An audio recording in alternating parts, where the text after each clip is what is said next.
Hey everyone, good morning. I am Priyanshi Agarwal and welcome back to my YouTube channel. Now we are going to solve today's LeetCode daily challenge, which is merge two 2D arrays by summing values. Okay, so let's see what is this question and how we can solve it. So in this question, you are given two 2D integer arrays, nums1 and nums2, where nums1 of I is id I and value I. Indicate that the number with the id I has a value equals to value I, and similarly for nums2 of I.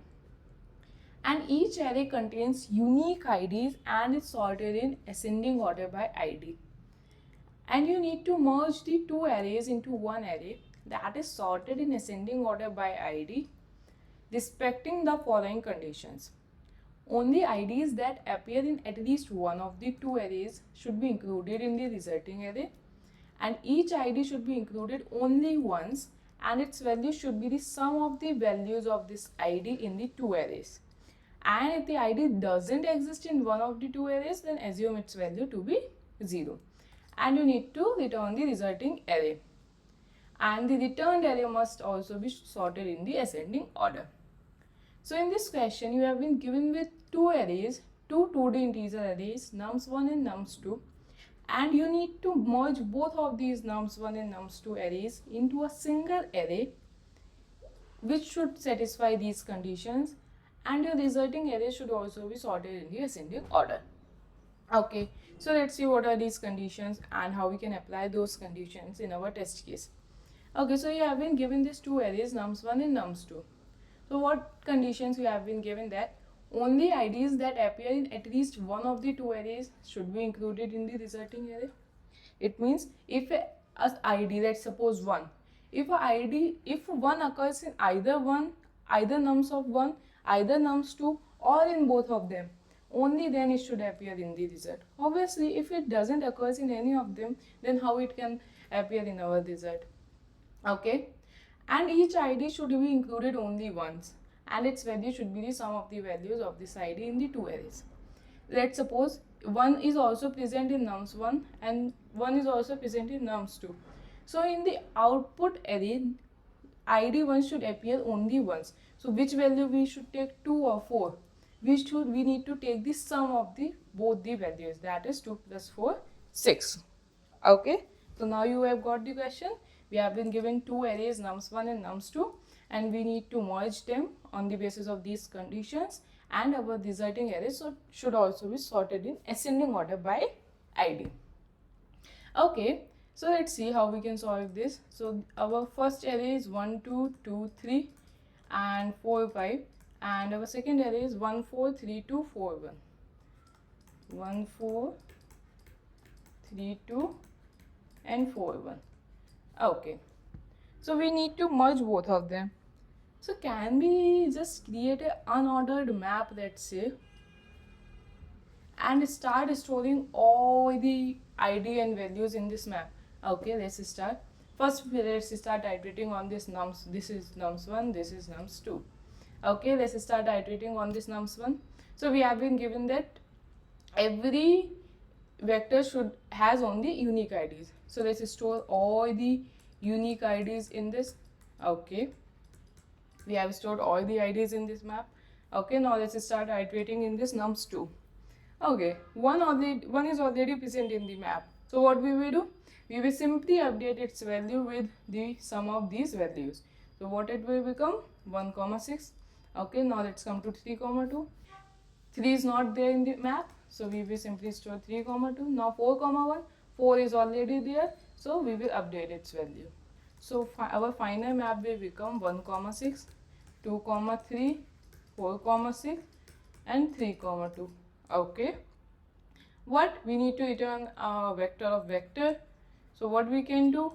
Vector of vector, we need to return a vector of vector. So what we can do? We can simply take all of these vectors from the map and store them in our vector of vector. Yes, cool.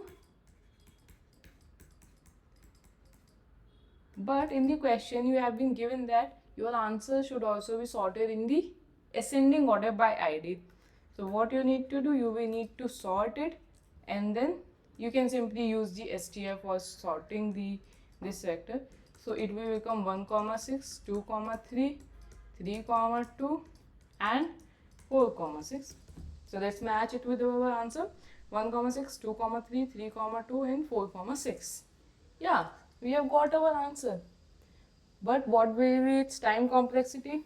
Okay, let's calculate its time complexity. So first we are iterating in this nums1 and then in nums2 for storing all the elements in our map. So it will be n1 plus n2. Let's suppose the size of nums2 is n2 and size of nums1 is n1. Okay, and then we need to take out all the elements from the map and storing them in the vector. So it will again take n1 plus n2 because the size of map is n1 plus n2 in worst case. And then we need to sort it. We need to sort that vector according to ID. So the sorting complexity is n log n and our size of vector is here n1 plus n2. So it will become n1 plus n2 log n1 plus n2. So what we can say, the highest complexity is this from all of these. So its time complexity will become big O of n1 plus n2 log n1 plus n2, and its space complexity will be n1 plus n2 as we have created a map, and it can store up to n1 plus n2 elements, and it will be 2 into n1 plus n2 because we are then again creating one more vector which will store the result. So this will be the time and space complexity of this approach. Okay, let's see the constraints once. Yeah, n1 and n2 can be up to 200, so this n log n complexity will work. But you can see that in the question you have been given one more information, that both the arrays are also sorted in ascending order. See, each array contains unique IDs and is sorted in ascending order by ID. Did we use this information anywhere in our solution? No, then what's the point of this information? So let's see how we can use this information and reduce our time complexity. Okay, so now let's take this example where our nums1 is 2 comma 4, 3 comma 6, 5 comma 5, and nums2 is 1 comma 3, 4 comma 3. Okay, cool. Now let's see what's the use of that information. Okay, so we have been already given that these two arrays are sorted and we just need to create one more sorted arrays from these two arrays. So why do we need to mess up with these arrays and then again create another array and then sort it? We can simply start two pointers, which is pointing, first pointer is pointing to the starting position of this first array and second pointer is pointing to the starting position of the second array. Okay, so now we have also created our result vector. Okay, this is our result vector. So we can simply compare the value of their IDs. If these IDs are equal, then we will simply store the result with the sum of its values. Otherwise, if it is less, let's suppose start by running the approach. Okay, now our pointers are at 0, 1, 2, 0 and 0 index. Okay, so the value at this ID is less. Okay, so what we can do, we can simply store this ID in our result and our j pointer is now pointing to this location. Okay, now we will again compare the values. Oh, 2 is less than 4, so we will simply store 2 comma 4 in our result. Now our I is pointing to this location. Now we will again compare. Oh, 3 is still less than 4, so we will simply store 3 comma 6 in our result. Now our I is pointing to this location. Now we will compare 4 and 5. Oh, 4 is less than 3, so we will simply store 4 comma 3 in our result. Now our j goes out of bound, but our first array is still having some element. So what we can do, the pointer which has not ended, we can simply push all those values in our result vector. So what we have done here is, we have used two pointers to get our resultant array, and we don't need to apply any sorting here because we have been already given with these two sorted arrays. So the time complexity of this approach will be big O of n1 plus n2, as we are just simply iterating on these two arrays, and this space complexity will be big O of n1 plus n2 if we compare the space of this resultant vector. Got it? Okay. In this example, like there were only minimum and less than and greater than values, or if there was some id which are equal, then we can simply store the value with their sum. Okay, let's see its code. Okay, so let's store the size in n1. It stores nums1 dot size, and n2 will store nums2 dot size. Okay, now let's start two pointers, I is equal to 0 and j equals to 0. So while I is less than n1 and j is less than n2, if nums1 of I 0 equals to nums2 of j 0, then what we will do, we will simply push. Okay, we will need to also create a resultant vector. Yes, so we will simply push vector of nums1 of I. We need to push the id, as the id is same, so either we can push nums1 of I0 or nums2 of j0, and the sum of their values, nums1 of I1 plus nums2 of j1, right? And what if we have pushed both the values, then what we can do, we can simply increment both the pointers.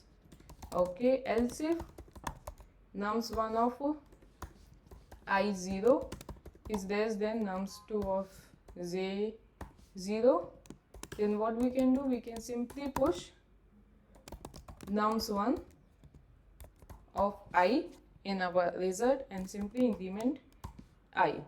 Else it means nums2 of j is less than 0, so we will simply push nums2 of j and increment our j. And by the end of this loop, if there are any elements left in any of the arrays, then we will simply push all those elements in our answer, nums1 of I plus plus. Or if there are elements remaining in the second array, then we will push nums2 of j plus plus, and finally return our result. Okay, so let's try run this. Yeah, it's working fine. Let's try submitting it. Yeah, it's working fine. So yeah, this was all for this question. I hope you get it. But if you still have any doubts, then you can post in the comment section. I will surely try to answer them. Till then, bye guys. See you in the next video.